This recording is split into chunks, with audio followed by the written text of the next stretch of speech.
The crown of weMweya Wendy. weMweya Wendy was born in Chimanga village, Zvimba, a place where dawn always broke with the sound of cattle bells and the smell of wet soil. From childhood, people said she had maziso echiporo fita, eyes of prophecy. She could dream of things before they happened. She once told her mother not to let her brother go to the river, and the next morning another child drowned in the same waters. When she grew up, she married into Vambe village, Mount Darwin, where life was simple: fields of maize, the rustle of gum trees, and the constant presence of the mountain. But soon tragedy struck. Her husband, a humble farmer, died young, leaving her a widow with no children. Left alone, weMweya Wendy turned fully to her gift. She began to pray for the sick. She laid hands on the blind. She stood in front of mourners, speaking words that healed broken hearts. At first, her work was pure, a true calling. The villagers believed she was chosen by God. But inside, Wendy wanted more. She was tired of living poor in a hut while her prayers filled everyone else's homes with blessings. She wanted wealth, she wanted power, she wanted to sit like a queen. One day, a traveler whispered to her about a feared sangoma in Chipinge village. His name was Sekuru Gava, a man whose bones could speak. They said if one wanted power beyond the ordinary, he was the gatekeeper.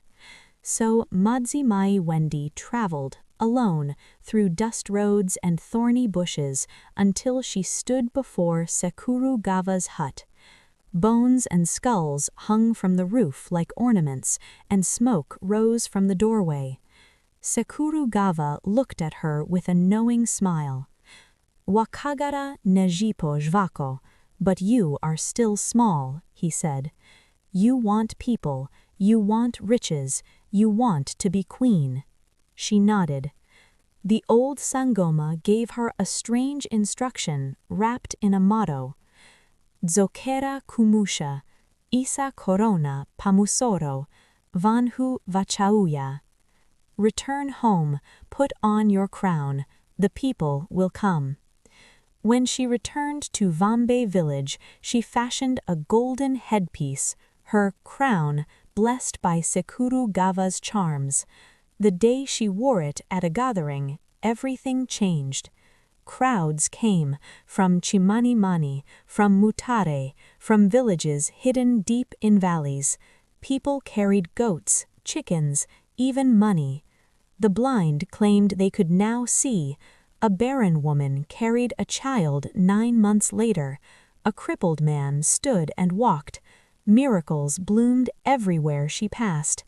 weMweya Wendy became Mambokadzi weMweya, the queen of the spirit. Her house grew big. She owned more cattle than anyone. Her homestead shone like a palace in a village of mud huts. But one night, while she prayed, she heard a whisper in the dark. "A crown is not free, a crown eats." From that day, tragedy struck Vambe village. A child who had come for prayer died suddenly. A man who gave her a cow lost his life in a freak accident. Fires broke out in huts without reason. Car accidents claimed lives on the dusty road leading to her home. Whispers spread. "Pane ropa pa weMweya Wendy." There is blood at weMweya Wendy's place. It became clear the crown demanded sacrifice.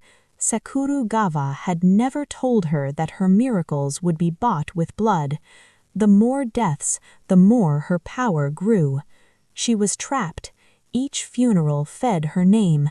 Each accident swelled her gatherings. And still people came, desperate for healing, blind to the shadow that followed her. Some said she walked at night to the graveyard in a flowing white dress, her crown glowing under the moon.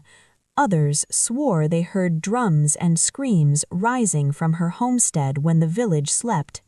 But in the daylight, Madzimai Wendy smiled, lifted her hands, and declared, "The ways of God are deep, who can understand?" Yet deep inside she knew the truth. The crown on her head was not from heaven. It belonged to Sakuru Gava, and once worn, it could never be removed.